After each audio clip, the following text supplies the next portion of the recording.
Alright, so this is basically how I have my OBS and my Streamer.bot set up so that people can redeem different cool effects during the stream. So I just have it under in Twitch. I've got my channel point rewards, and so these are all like the ones, the cool ones that the viewers can do that just trigger alerts and GIFs and sounds, right? So like these would set up you would set these up the same way you'd set them up in Twitch, right? You give it a name, a description. You want to enable it. You can actually pause it in here as well, so you can enable and disable and pause and everything like that. The background color, right, of whatever you want that tile to be. If you want input, user input. So like if you want text speech, the cost. If you can redeem how many times per stream and how many times each user can redeem it per stream. And then if there's a cooldown, persist counter is for every user that redeems it, right? And then persist user counter is every time that particular user redeems it, which you could use this for like daily check-ins, that kind of cool stuff. And like you can obviously put it in groups, like I have mine viewer alert, right? Which it's just fun stuff for viewers to do. So yeah, like you can just set up your channel points, and then if you go to your actions, I have a lot here, but what we're going to talk about is the channel point redeems, right? Because that's what these are. So in channel point redeems, you would just create a channel point redeem, like you'd create an action for it, right? So let's say you do a fork redeem, right? So the first thing you do is you create the action, right? Put it in a group and put it in a queue, right? And then your queue should be blocking, and so that will prevent other things from running at the same time as that, other things in that queue, right? So everything in this reward queue won't run at the same time. Like this one will complete before it goes to the next one. So if people are redeeming like 6 of these at once, it's going to play them sequentially and not all at the same time. So that's what that does, basically. So yeah, so you got Forky, and it is triggered when someone redeems the channel point called Forky I'm Trash. And then I've got these OBS controls, right? These OBS controls are the exact same for every single one of these, like my jump scare. Not the same, I don't because I had a PNG tuber thing in there. But like Leroy Jenkins, it's the same controls, plus there's a delay in that one. Like this OIA cat, right? OEA cat, whatever you want to call it. It's the same, right? So everything is the same. So whenever I created this action, I can literally just duplicate it, like hit duplicate, right? Rename it, and then rename the redemption, and then just change some of the controls. So it's really, really fast, really, really easy. But like in the controls, the only things that are going to be different are going to be what you set the image file to and the sound, right? So you have to set up a connection to OBS first. Once you have that connection, you will go into your scenes and you'll pick which scene that you're going to be changing. So I have an info overlay that has a bunch of really cool stuff in it that is nested into multiple other scenes, so that I don't have the same duplicate stuff in every single scene. I just have to import just the info overlay that will import everything I have in there, right? In the info overlay, I have an image source called GIF, right? So what this is doing is it's going to set the source file for the source, right? So it's going to change the name, the image for the source to Forky, right? To Forky.gif, right? And you should have this in a streaming folder. So I have a folder called GIFs that is in my streaming folder where all my GIFs are located, right? And the only other thing that changes in here is going to be the sound, right? So you would just set whatever sound you have, right? You'd save a sound to your PC, and then you would use that one, right? I'm trash. And it's just really simple. It is not difficult. You just want to make sure you have it saved in a sound folder within your streaming folder, right?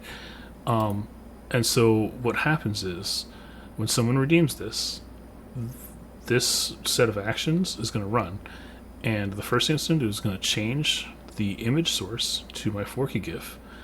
It will show it. It'll make that source visible. It'll play this audio clip. After this audio clip is done playing, it'll then hide that video source or that image source, that GIF, right? And then I've got a small delay in here that gives me a little buffer. If somebody's redoing multiple actions, I get a little tiny buffer before it runs the next one. That way the sounds aren't kind of running into each other. So I know you got blocking so they don't like play over each other, but then I want just a small buffer, just 1 second buffer. So like that's pretty much it for that.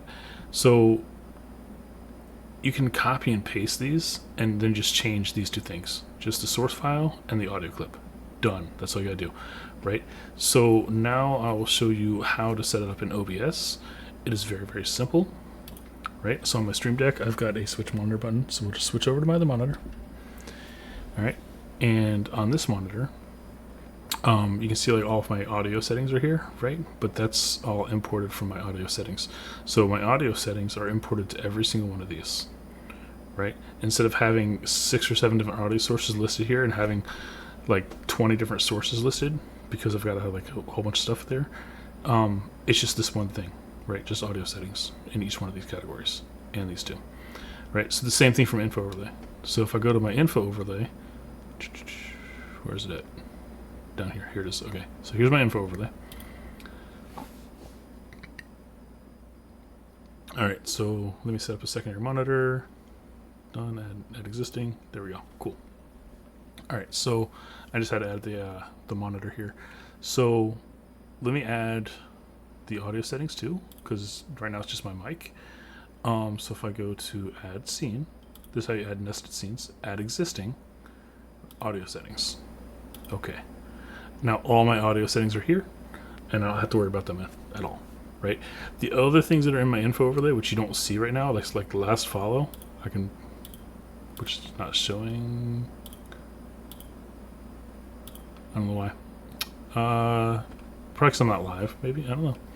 So, but like my follower goals, all that fun stuff, Spotify widget, right? But the main thing I wanted to show you is under my fun effects folder here, my little fun effects group. Is where the GIF source is actually located, right? So if I double click it, right now it's set to Leroy Jenkins, right? The image will unload when not showing, right? Make sure that's checked, right? That will reset this image every single time that this becomes unhidden, right? So every time one of these actions runs, when it shows this, it'll start the image over, right? Because GIFs will play continuously in the background.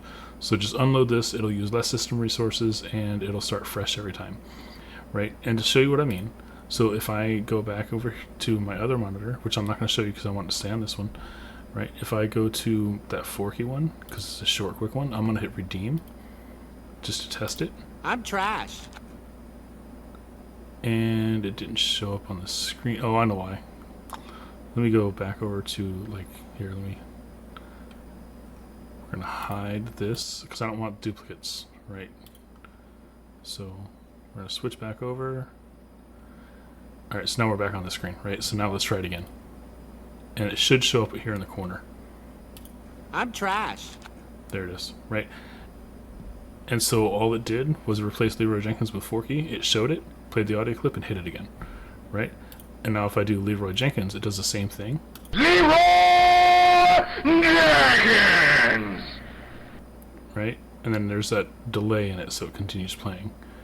So for some reason, that one doesn't start at the beginning. I have to download a different GIF for that one, so it plays right. And like there's other ones that I have too. I'm not going to scroll because that one's really long. Like applause. No.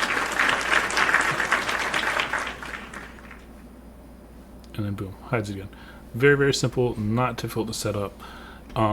It's just you have to understand how sources and scenes and nested scenes work, and then how to use a program like Streamer.bot or Firebot. Streamer.bot's not as user-friendly as Firebot or Mix It Up, but it is much more powerful. There's a lot more you can do with it, especially if you're an IT guy who knows how to code. So there's a lot of coding you can do in it too. So hopefully this helps, and if you have any questions, feel free to reach out. All right, thanks. Bye.